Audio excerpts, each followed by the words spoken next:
Have you ever thought about the character of wisdom in the Bible? I'm not sure that I've ever preached on her. Maybe once before. Or did I catch you by surprise with the fourth member that's mentioned in the Bible? The fourth member of a Trinity, as some would say as a joke. Holy wisdom didn't make the cut for the Trinity for some reason, but we could go on ages and ages about why a feminine form of God's wondrous ways was dismissed by the early church. But we'll let that go for a little while, and we'll honor wisdom for a minute. Wonder what she would have looked like. Because we got ideas of what God looks like. We have ideas of what Jesus would have looked like and how Jesus acted. We have ideas of the Holy Spirit moving in our lives and what that might look like. What would wisdom be like? At first I kind of had an image of like a wise old lady, like a midwife. That's an ancient biblical image of wise women in the Old Testament. Often were midwives, where a wise woman would come to King David to kind of straighten him out. You know, so we could think of her like an aged woman. But then when it starts to say, like, I was there at the beginning of time creating mountains and whatnot, I kind of envisioned wisdom as kind of giggly and dancing and spirit-filled and wondrous and bouncy and kind of outside of the box, you know?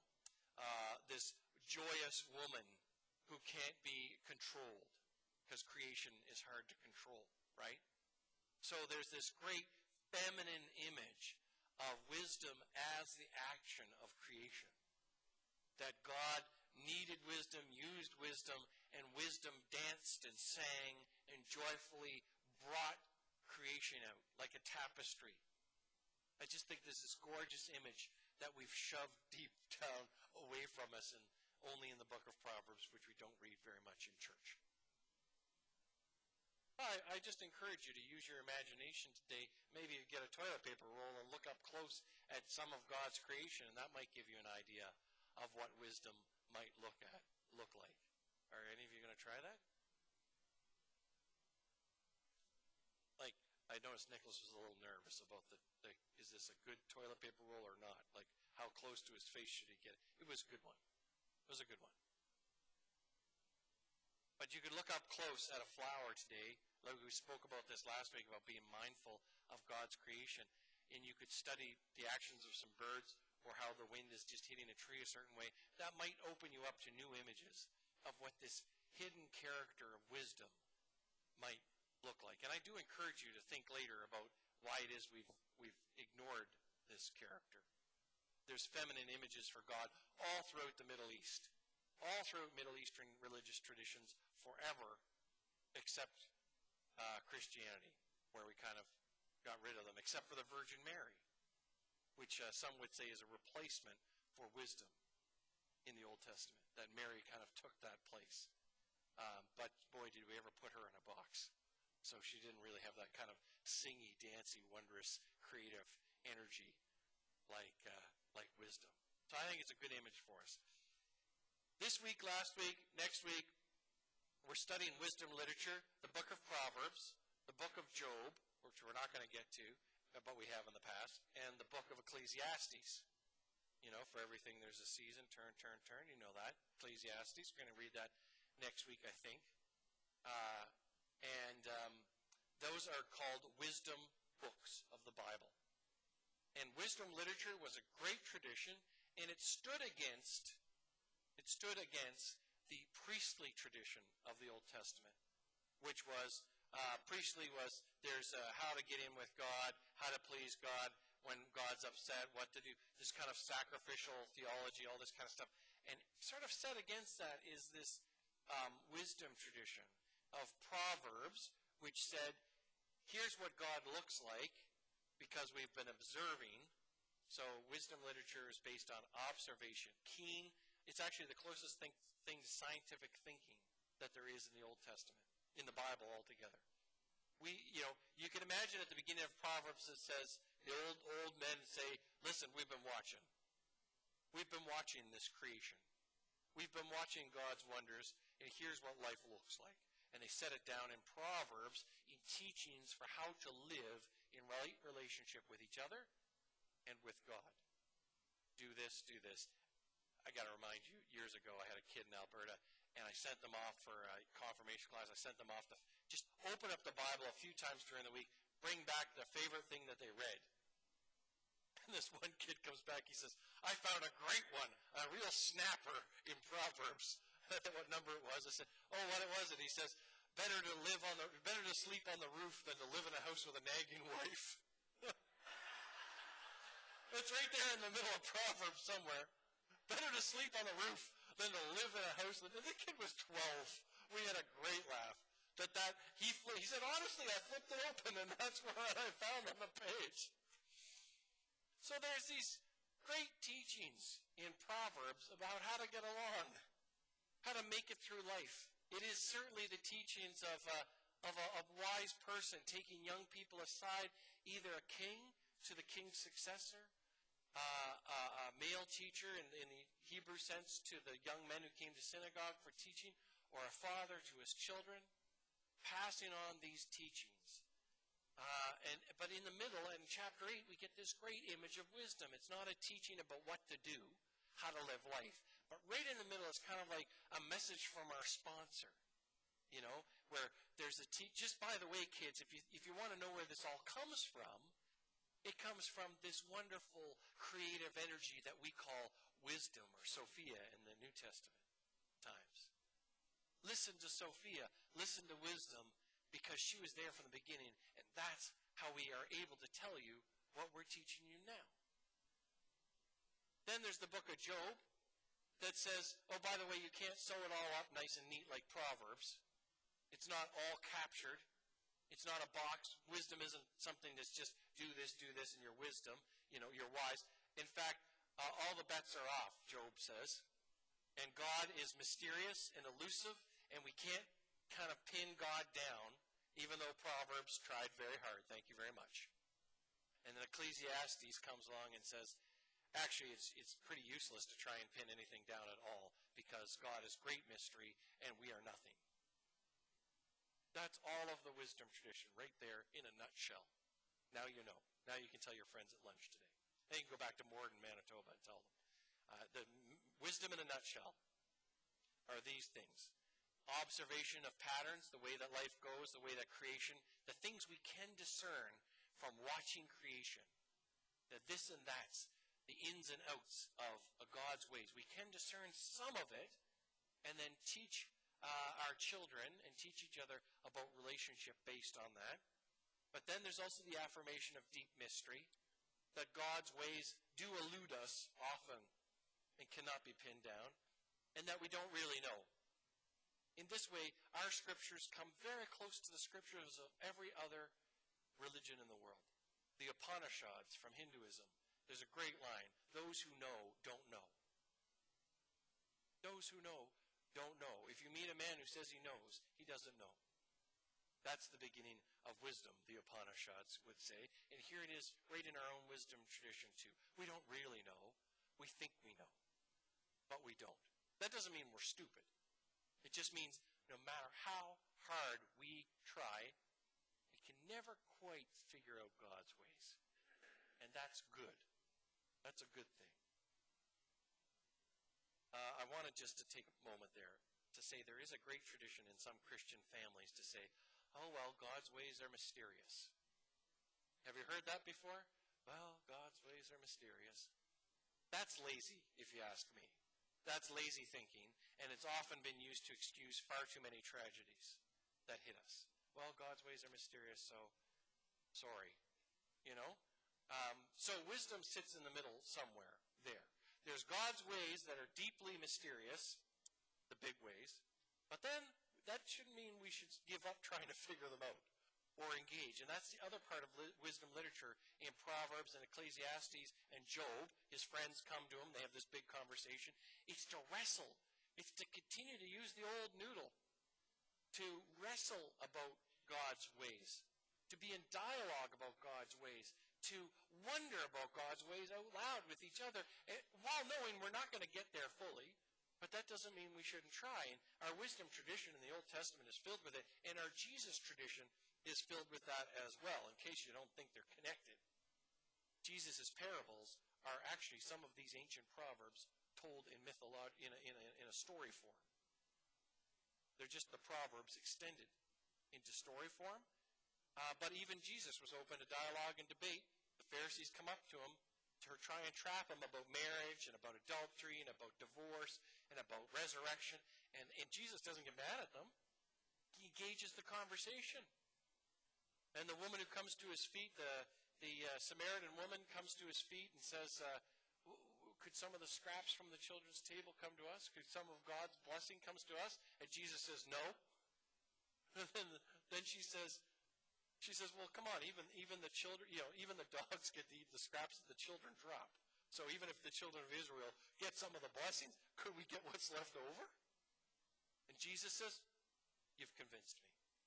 So Jesus is totally open to that kind of wrestling for wisdom. We should never stop.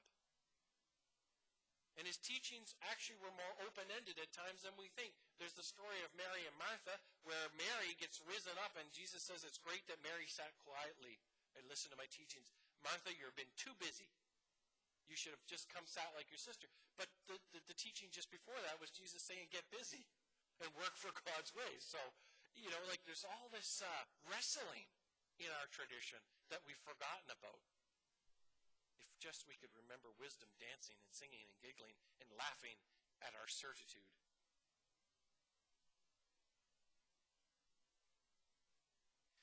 So I got thinking this week.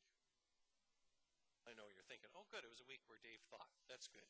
I got thinking this week about what is it that characterizes wisdom that is most important for the Christian faith. For those of us descended from the wisdom teachings of Proverbs, Job, and Ecclesiastes. I think the most important thing for us to remember about wisdom is that wisdom is perspective. Do you know wise people? Think of a person that you would have considered wise in your life. I guarantee you that person wasn't a person to quickly judge or to make a call quickly or to say, life is all about this. The wise people we know, I know one for sure sitting in front of me, Gene Mager, because I'm quick to say something, opinion, and Gene will go, let me go home and think about that. There's some wisdom in that. We're not there, Gene. I'm not lifting you up to Mother Teresa or something, but yeah, thank you. I let you off. She was turning red. I didn't want her to get too big, she'll never fit out. Her head won't fit through the door. But Gene and I have this great relationship of balance where I'm often quick to decide, and Gene says, you know what, maybe it's not that. Let me go think about that. And then she comes back. The wise people we know have perspective, and they offer perspective. They're not much about the black and whites. But some of us come to that, some of us are just geared that way. Quick judgment. Right, Denise? Yeah? We like snap judgment, right? Say, oh, I know the answer, right? Oh, that's wrong, this is right. And then we need good people who are wiser to come along and say, well, let's just pause for a second. And let's think about that, because our first reaction mightn't be right. I am telling you, folks, that for us to learn from wisdom tradition that God cannot be pinned down, that with God there are very few absolutes that we can figure out, that certitude is not the way of wisdom. If we could learn that, the Christian faith would be saved. So often people have turned away from the Christian faith because they've heard too many answers. They've heard too many judgments. They've heard too much belief systems put inside a box with no wiggle room. In this city right now, there are preachers preaching answer after answer for people. It's turned away so many Christians have given up their faith because they've heard too much certitude, too many absolutes.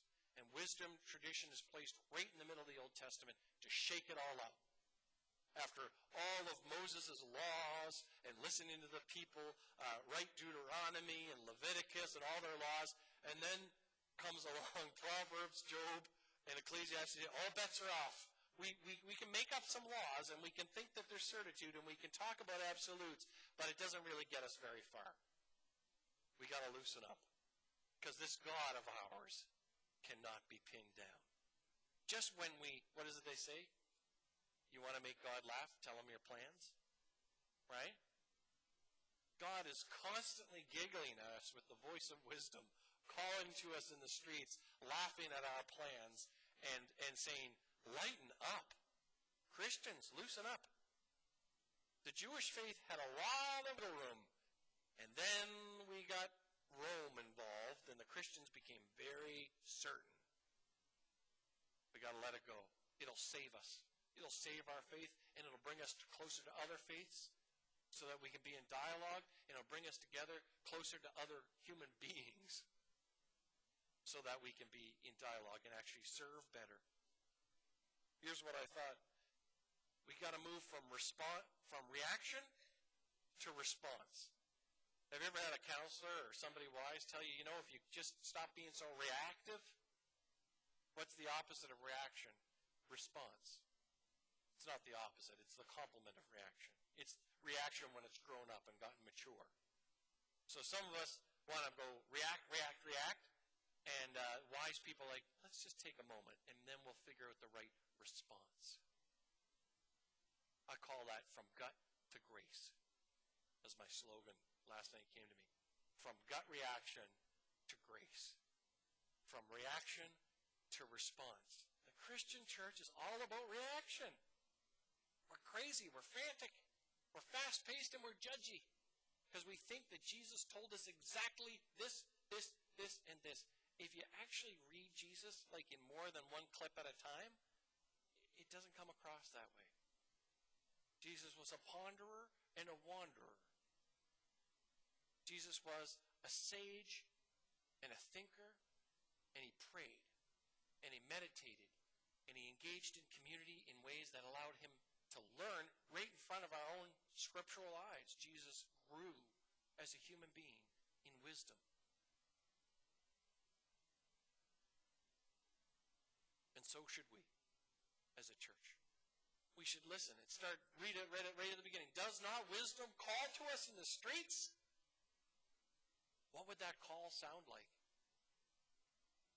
What would wisdom look like? I kind of think sometimes like a rabbinic, like a rabbi. You know, the old story about the two men who came in a dispute, and the one man said, well, I think this, and the other guy says, I think this, and the rabbi says, I think you're both right. Right? And they went away furious because the rabbi didn't give them a clear answer. I think wisdom's kind of like that sometimes. We should do that more often in the Christian church. Yeah, there, Penny's practicing it. That's good, Penny. Do you know? Do you know what the answer is? Or when somebody says, that's kind of tricky. There's awful things happen in the world. What do you think God thinks about that? I don't know. But let's talk about it some more. Let's think about it. Let's ponder. And for goodness sakes, let's listen and watch. Listen for God's voice. Listen for wisdom singing. And watch creation. Because that's where we deeply engage God's mystery. Right out the door. I'm watching a tree blow all over the place. We can engage in creation and in God's mystery right there. And then when we get to the supper table after gardening or after looking at birds or whatever, we can go, I'm not sure. But there's something. There's something. And it's good for us. And it's holy. And it will help us grow.